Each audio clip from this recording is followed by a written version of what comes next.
Boa tentativa, Gazeta, de fazer uma matéria mentirosa me acusando de fake news pra tentar blindar o governador do estado que tá tomando muita porrada pelo programa de propostas dele pro sistema prisional. De salão de beleza pra preso, CNH gratuita, aula de jiu-jitsu pra presidiário, agora TV dentro das celas. Então, muito boa essa tentativa. Vocês são pagos pra isso, né? Recebem rios de dinheiro público justamente pra blindar o governo do estado, pra ser assessoria de imprensa deles. Só que vocês não contavam com uma coisa. Eu gravei na íntegra a ligação da entrevista de vocês comigo. Então vou colocar aqui agora pra sociedade ver o que realmente tá acontecendo aqui nesse estado. Vocês protegendo os criminosos que expoliam a população do Espírito Santo, enquanto a gente estava defendendo a sociedade capixaba. Assiste aí agora. Por etapas, né? A questão do jiu-jitsu, eu sei que ela foi até alvo de um projeto do senhor mais lá atrás, quando isso começou lá no IADES, né? Eu lembro que esse foi um projeto, acho que em 2020, lá no IADES, era uma apresentação em 2023, aí logo depois o senhor apresentou um projeto, né? Proibindo que isso fosse à frente no IADES, o senhor até digamos seja um projeto mais ampliado. Sim, né? no geral. Isso. E agora teve a questão aí do pena justa em relação às televisões. Isso. Mas aí eu pergunto ao senhor, por que ali não é uma televisão, é um monitor? Porque é diferente de televisão com monitor. É uma televisão porque vai passar uma programação lá, né? De qualquer forma, eles vão ter acesso a filmes, a programas, a um conteúdo que vai ser exibido ali, né? Ainda que eles não tenham controle da programação, mas é uma forma de entretenimento, né? Ali, a mais. Pois é, mas por isso que eu queria conversar com o senhor. Como que o senhor avalia essa questão da ressocialização dentro dos presídios, né? Porque, de alguma forma, essas pessoas são pessoas que foram para lá e para que elas não saiam do jeito que elas entraram, né? Ou seja, eram pessoas que roubavam ou cometeram algum tipo de homicídio, para que elas não saiam, sei lá, quando qualquer eles fazem pena do mesmo jeito que entraram, elas precisam passar por alguma forma de ressocialização. A maioria deles são de comunidade muito humilde. Esse tipo de política de ressocialização, viu, Mário, eu tenho uma visão bem diferente a respeito. Eu acho que o Brasil já aplica esse tipo de política e vem se intensificando há décadas, e os resultados que a gente colhe na realidade do país são paralelos, né, disso que a gente tenta ver na teoria, como por exemplo, pessoas com 10, 15 passagens na polícia sendo soltas frequentemente e rindo da cara da justiça. Eles riem quando vão ser presos. Será que esse tipo de política de socialização e fornecendo mais entretenimento para o presidiário é essa que vai ser a solução no caminho? Eu não vejo isso na prática, né? Eu vejo modelos pelo mundo que têm funcionado muito melhor,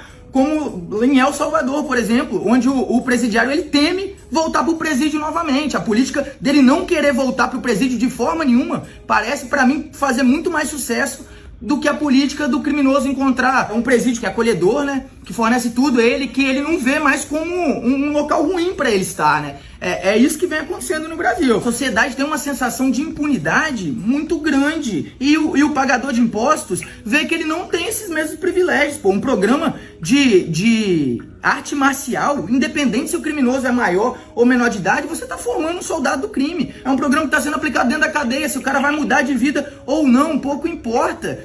E a realidade mostra que 80% dos criminosos voltam a cometer crimes depois que saem dos presídios. Será que esse tipo de política que a gente está fomentando, cada vez mais dando privilégio, cada vez mais garantindo uma vida tranquila, isso não está favorecendo isso para que o criminoso não tema mais voltar ao presídio e não tema mais praticar crimes na vida de sociedade? Porque é a realidade que a gente tem se deparado, né? Não, eu entendo o que o senhor está falando, mas assim, isso é uma previsão legal. O STF fez um conjunto de regras aí que estabelecem dentro do pena justa, informando que as condições dos presídios não podem permanecer da forma como estão hoje, que precisa de um tratamento mais digno.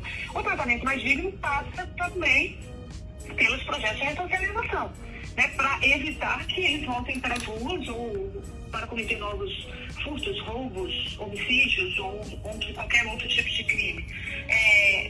Como mudar essa situação ou como mudar isso que está previsto em lei?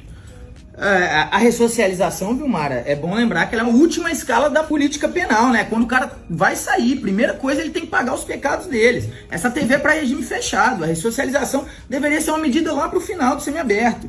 E eu acho estranho que sempre a preocupação é da dignidade com o preso num país onde os recursos são escassos. Quer dizer, toda vez que você vai fomentar uma política pública, você está colocando dinheiro em um lugar, você está abrindo mão de colocar dinheiro em outra. Essa é a lógica da economia e da aplicação de recursos, né? Então sempre a preocupação primordial é com a dignidade do apenado quando a gente vê uma realidade de hospitais onde as pessoas ficam jogadas nos corredores, que não são pessoas que estão pagando por crimes. A gente vê escolas em péssimo estado, municipais aí várias sem ar-condicionado para dar uma dignidade mínima para uma criança no calor. Então quer dizer, não tem preocupação nenhuma, não sai decisão, portaria, nada para garantir que todas as escolas tenham que ter um ar-condicionado no país. Não tem preocupação com nada disso, mas a preocupação com a dignidade do apenado é a primeira possível. E sobre a questão da preocupação dele voltar, esse é o problema, é um erro de diagnóstico. Ele está voltando a cometer crime, ele está voltando a fazer tudo isso porque a cadeia não impõe mais um medo para o preso. A cadeia está virando um hobby, que ele vai para lá, ele faz 6 refeições por dia, ele não precisa de pagar imposto, trabalhar, tem a caminha dele, tem as garantias, ele vai ter um salão de beleza, dependendo aí uma aula de jiu-jitsu,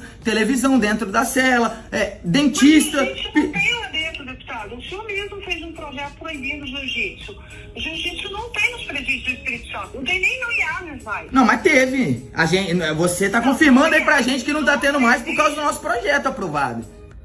Não, eu não sei se é por causa do seu projeto, mas eu sei que o senhor aprovou um projeto nesse sentido. Então, mas tinha, né, no caso. Em 2023, nesse mandato do governador, tinha aula de jiu-jitsu dentro dos IAS. Depois foi aprovado um projeto nosso e agora você está dizendo que não tem mais. Pois é, se a gente não faz nada, a gente fica de braço cruzado para isso, qual é a tendência? Seguindo uma linha do tempo que a gente está vendo, descalando as coisas. Mas não tem, nunca teve nos presídios do Espírito Santo. Porque o jiu-jitsu, ele foi tratado no IAS naquele momento lá como uma atividade esportiva. Eu entendo. Pois é, que ensina a pessoa a render. Mas no presídio não tem, no presídio nunca teve. Sim, mas o IAS é um presídio para o menor de idade, ele é um criminoso também que comete crimes análogos aos crimes dos criminosos maiores de idade. Aqui é como se fosse... é um presídio. A gente está tratando de uma terminologia diferente, para um lugar que prende pessoas que cometeram crime, só que um é o maior de idade e o outro é menor de idade. Pra mim não interessa se é um maior de idade que cometeu latrocínio ou um menor de idade que cometeu o ato infracional análogo ao latrocínio. Pra mim, pra sociedade, é um assassino privado de liberdade que tá recebendo aula de arte marcial bancado com o nosso imposto, criando mais vantagens para presidiários. Em 2023 tinha esse no IASES. Em 2023 tinha carteira de motorista gratuita para presidiário. Depois criaram um salão de beleza. Agora é TV. Se a gente não bota o pé na porta e a gente não começa a lutar contra isso, a tendência, com certeza, não vai ser deles retroagirem, né? A tendência vai ser deles só aumentarem, né? A política do governo federal é a política, aparentemente, que o governo estadual concorda também, porque o programa Pena Justa, o Espírito Santo foi o primeiro, né? Nem que ele foi um dos estados que acolheu isso, não. Ele foi o primeiro. O governador provavelmente foi lá e quis ser o primeiro, antes mesmo dos estados do Nordeste, que são de aliados petistas, né? É um projeto piloto. É um projeto piloto que eles estão lançando projetos em todos os estados. Todos os estados vão ter que receber um projeto. Mas com certeza deve ter uma resistência maior em São Paulo, em Goiás. Eu não tenho dúvida que os governadores de lá trabalham mais contra isso do que aqui no Espírito Santo, que quis ser o pioneiro, né? Mas é uma decisão do judiciário, deputado. É um programa do executivo e tem formas de aplicar também. Quando você coloca essa TV, por exemplo, pros presos do regime fechado, e não pros do semiaberto só, por exemplo, você já está aplicando de uma forma diferente. A discricionalidade de como o programa vai ser implementado é do executivo local, é do governador. Eu duvido que lá em São Paulo, que lá no Goiás, Tarcísio, Caiado, vão botar TV em cela de preso de regime fechado. Entendi, deputado. A minha dúvida era em relação a isso, né, do jiu-jitsu que o senhor me falou, mas o senhor conseguiu até falar de uma forma mais ampla, né, em relação a todos os projetos lá. Eu encerro aqui lembrando que a Gazeta é o único veículo de imprensa do Espírito Santo autorizado pelo crime organizado a adentrar em território controlado pelo tráfico. Muito estranho, né? Mas pelo menos justifica muita coisa. Essa defesa apaixonada deles. Assiste aí. Não, tribuna fake news, vai, tribuna fake news aqui. Vai, tribuna, desce, sobe só a Gazeta, vai. Anda logo, rapaz.